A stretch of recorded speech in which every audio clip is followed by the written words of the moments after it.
Hello students, कैसे हैं आप सब लोग। उम्मीद करता हूँ आप सब लोग ठीक होंगे, स्वस्थ होंगे, मस्त होंगे, प्यारे छात्र छात्राओं।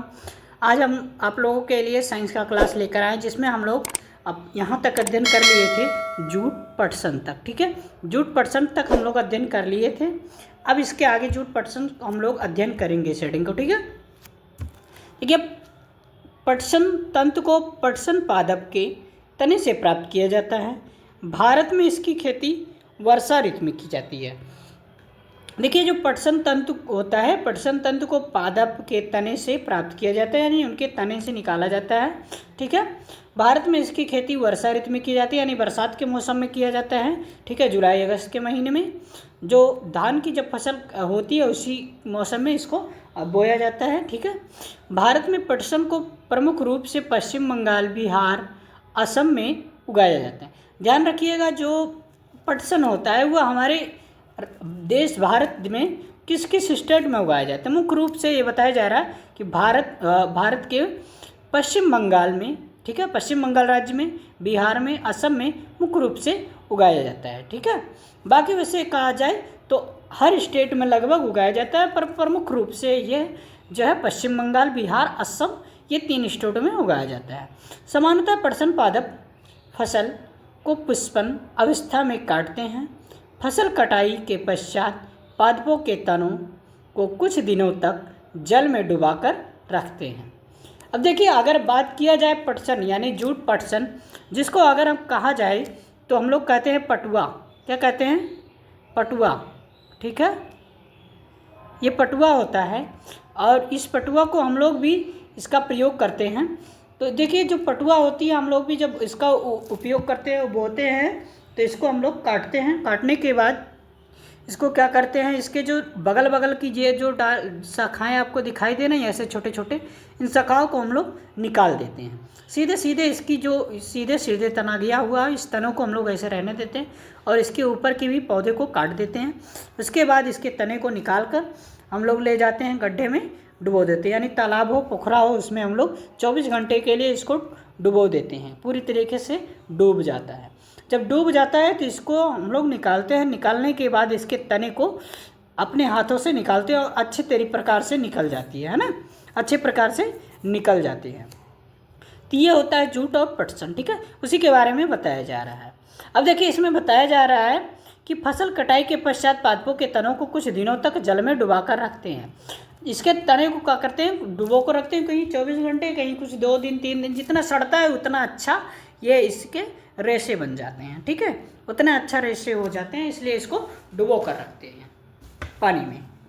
और पानी में डुबोने के बाद जब सड़ जाते हैं रेशे तो निकल जाते हैं, जल्दी से, आसानी से निकल जाते हैं, है ना। ऐसा करने पर तने गल जाते हैं और उन्हें पटसन तंतुओं से हाथों द्वारा पृथक कर लिया जाता है। फिर हाथ से क्या कर दिया जाता है, निकाल लिया जाता है। ठीक है, वस्त्र बनाने से पहले इन सभी तंतुओं को तागों में परिवर्तित कर लिया जाता है। इन सभी तंतुओं को क्या किया जाता है, तागों में परिवर्तित कर दिया जाता है। वस्त्र बनाने से पहले इन सभी तंतुओं को तागों में परिवर्तित कर लिया जाता है। ऐसा कैसे किया जाता है? देखिए, ऐसा कैसे किया जाता है और क्यों किया जाता है, हमने बताया कि अभी आप लोगों को जो पटसन होते हैं जूट, इसको हम लोग पटुआ कहते हैं सिंपल भाषा में, यानी साधारणतः। आप लोगों की यहाँ इसको क्या कहा जाता है आप लोग कमेंट बॉक्स में हमें ज़रूर बताएं। ठीक है, पटुआ ही कहते हैं कि कुछ और कहते हैं? ठीक है, तो आप लोग हमें कमेंट बॉक्स में इसका ज़रूर बताइए। अब इसके तागों को निकालने के बाद इसकी जो है पतली पतली जो रेशे होती हैं निकाला जाता है। फिर इसको हाथों से बुना जाता है। हाथों से बुनने के बाद इसकी रस्सी भी बनाई जाती है। ठीक है, जिसको चारपाई बनाने में आसानी होता है, चारपाई बनाने में आसानी होता है, बना जाता है। ठीक है, तो ये होता है पटसन। अब देखिए, इसका नेक्स्ट हेडिंग दिखाया गया है। नेक्स्ट हेडिंग देख सकते हैं आप लोग कि यहाँ इस व्यक्ति के हाथ में जो रेशा आपको दिख रहा है, तागा, ये क्या है? ये भी पटसन है। यही क्या है? पटसन है, जूट। ठीक है, ये रुई से तागा बनाना, ये रुई से फिर तागा बनाया जाता है। तो देखिए, सूती तागे की कताई। अब सूती तागे की कताई कैसे की जाती है, क्रियाकलाप के माध्यम से बताया गया है। ठीक है, तो देखिए, आप स्वयं सूती तागा बनाने का प्रयास कर सकते हैं। आप भी इस जूट पटसन से तागे बना सकते हैं। ठीक है, और किन किन उपयोग में जूट का कार्य होता है आप लोग ज़रूर बताइए कि जूट का उपयोग और किन किन कार्यों में किया जाता है। आप लोग हमें कमेंट बॉक्स में ज़रूर बताइए। ठीक है, अब आइए हम लोग देखते हैं इसके क्रियाकलाप। क्रियाकलाप नंबर 4। क्रियाकलाप नंबर 4। क्रियाकलाप नंबर 4 को एक हाथ में कुछ रुई पकड़िए। एक हाथ में क्या करिए, कुछ रुई पकड़िए, दूसरे हाथ के अंगूठे तथा तर्जनी के बीच कुछ रुई की चुटकी भरिए और इसे धीरे धीरे रुई से बाहर की ओर खींचिए तथा रेशों को लगातार ऐंठते रहिए। ठीक है, ऐंठते रहिए जैसा कि आपको इस व्यक्ति के हाथों में दिख रहा है, जैसा कि इस व्यक्ति के हाथों में दिख रहा है। ठीक है, अब क्या करिए, ऐंठते रहिए। क्या आप तागा बना सकते हैं? क्या आप तागा बना सकते हैं? बताइए। रेशों से तागा बनाने की प्रक्रिया को कताई कहते हैं। जो रेशों से तागा बनाया जाता है उस प्रक्रिया को क्या कहा जाता है? कताई कहा जाता है। ठीक है, इस प्रक्रिया में रुई के एक पुंज से रेशे को खींचकर ऐंठते हैं। इसमें क्या किया जाता है? इस प्रक्रिया में रुई के एक पुंज यानी थोड़ी सी रुई ले लीजिए और इसके बाद क्या करिए, उसको धीरे धीरे दूसरे हाथ के बगल वाली उंगली से यानी तर्जनी उंगली से उसको बीच से खींचते रहिए, हल्का हल्का खींचकर उस चुटकियों से क्या करिए, उसको एक हाथ में पकड़े रहिए, दूसरे हाथ से उसको जो है आप घुमाते रहिए। ठीक है, तब वो धीरे धीरे क्या होता है, तागों में परिवर्तित होने लगता है। ठीक है, ऐसा करने से रेशे पास पास आ जाते हैं और तागा बन जाता है। फिर क्या होगा, वो धीरे धीरे रेशे जब उसके पास पास आने लगेंगे, ऐंठेंगे तो वो तागा बना देगा। ठीक है, कताई के लिए एक सरल युक्ति हस्त तकुआ का उपयोग किया जाता है जिसे टकली कहते हैं। अब देखिए, यह जो है कताई के लिए यानी उसको काटने के लिए एक सरल उपयोग युक्ति है जिसको तकुआ कहा जाता है, हस्त तकुआ। ठीक है, इसका भी उपयोग किया जाता है जिसे तकली कहते हैं। ये पहले के ज़माने में था, अब हम लोगों को इस चीज़ के बारे में नहीं पता, जैसा कि जो है पहले हुआ करता तो पहले के लोग ये सब जानते हैं ना।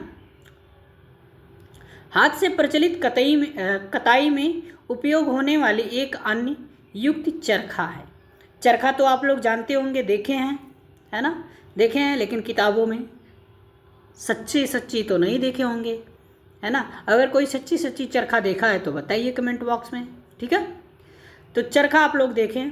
देखिए, चरखे के उपयोग को राष्ट्रपिता महात्मा गांधी ने स्वतंत्रता आंदोलन के एक पक्ष के रूप में लोकप्रियता प्रदान की थी। चरखे के उपयोग को राष्ट्रपिता महात्मा गांधी ने स्वतंत्रता आंदोलन के एक पक्ष के रूप में लोकप्रियता प्रदान की थी।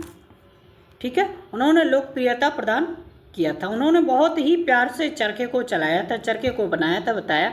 ठीक है, उन्होंने लोगों को हाथ कते तागे से बुने वस्त्रों को पहनने तथा ब्रिटेन की मिलों से बने आयातित कपड़ों का बहिष्कार करने के लिए प्रोत्साहित किया था। पहले जो अंग्रेज हुआ करते थे, अंग्रेज वालों ने जब हमारे देश में आए तो उन्होंने अपने अंग्रेजी कपड़े को दिया था। तो महात्मा गांधी ने कहा कि हम लोग चरखा लेंगे और चरखे से अपने पटसन, जूट, रुई जो भी होगा उससे हम लोग अपना वस्त्र बनाएंगे। ठीक है, उस चरखे के माध्यम से उन्होंने वस्त्र बनाना स्टार्ट किया और गांधी जी ने कहा हम लोग अंग्रेज के लिए हुए वस्त्र को नहीं पहनेंगे, तो इसलिए हम लोग जो अपने हाथों से जो वस्त्र बुनेंगे वही वस्त्र हम लोग धारण करेंगे।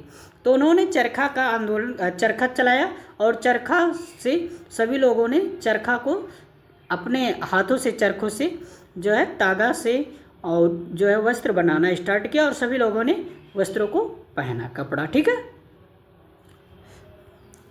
अब देखिए आगे, ये है चरखा। ठीक है, जिसको सभी लोग पहले के ज़माने में सभी लोग इसका प्रयोग किए हैं।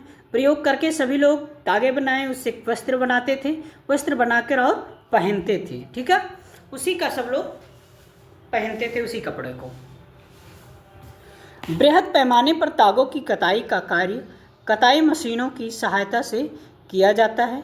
कताई के पश्चात तागों का उपयोग वस्त्र बनाने में किया जाता है। देखिए, बृहद पैमाने में अगर देखा जाए, ज़्यादातर पैमाने में कताई का कार्य कताई मशीनों की सहायता से किया जाता है। अब क्या होता है कि मशीनों की सहायता से कर लिया जाता है। कताई के पश्चात तागों का उपयोग वस्त्र बनाने में किया जाता है। पहले जो है मशीनों की सहायता से उसको कटाई किया जाता था, उसके बाद में क्या होता है, पश्चात तागों का उपयोग वस्त्र बनाने में कर लिया जाता है और वस्त्र बना दिया जाता है। ठीक है, अब तागे से वस्त्र कैसे बनते हैं इसको हम लोग देखते हैं।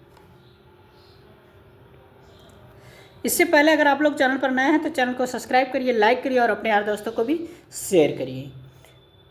तागे से वस्त्र, तागे से वस्त्र, देखिए तागे से वस्त्र बनाने की कई विधियां हैं। तागे से वस्त्र बनाने की कई विधियां हैं। इनमें दो प्रमुख विधियां बुनाई तथा बधाई हैं। बुनाई तथा बधाई हैं। अब देखिए बुनाई, बुनाई क्या होती है। क्रियाकलाप 2 में आपने यह ध्यान दिया होगा कि वस्त्र तागों के 2 सेटों जिन्हें एक साथ व्यवस्थित किया जाता है से मिलकर बनते हैं। तागों के 2 सेटों को आपस में व्यवस्थित करके वस्त्र बनाने की प्रक्रिया को बुनाई यानी वीविंग कहते हैं। आइए कागज की कुछ पट्टियों को बुनने का प्रयास करते हैं। अब देखिए क्रियाकलाप के माध्यम से जब आप जो चीज़ें बताया गया इसको आप करेंगे तो आपको सफलता जरूर मिलेगी और उस चीज़ को करने में आप कामयाब होंगे। ठीक है, अब क्रियाकलाप नंबर 5 है। क्रियाकलाप नंबर 5 में भी इसी प्रकार सभी चीज़ें दिया गया है, तो हम लोग क्रियाकलाप नंबर 5 को नहीं पढ़ेंगे और फिर हम लोग नेक्स्ट देखते हैं नेक्स्ट वीडियो में। फिर टाइम देखते हैं कितना हुआ, तो टाइम ज़्यादा हो गया है, तो अब हम इस वीडियो को इसी पर स्टॉप करते हैं और फिर नेक्स्ट वीडियो में इसके आगे हम लोग अध्ययन करेंगे। ठीक है, तो अभी जो लोग चैनल पर नए हैं तो चैनल को सब्सक्राइब करिए, लाइक करिए, अपने यार दोस्तों को भी शेयर करिए। फिर मिलते हैं हम लोग नेक्स्ट वीडियो में, तब तक के लिए धन्यवाद।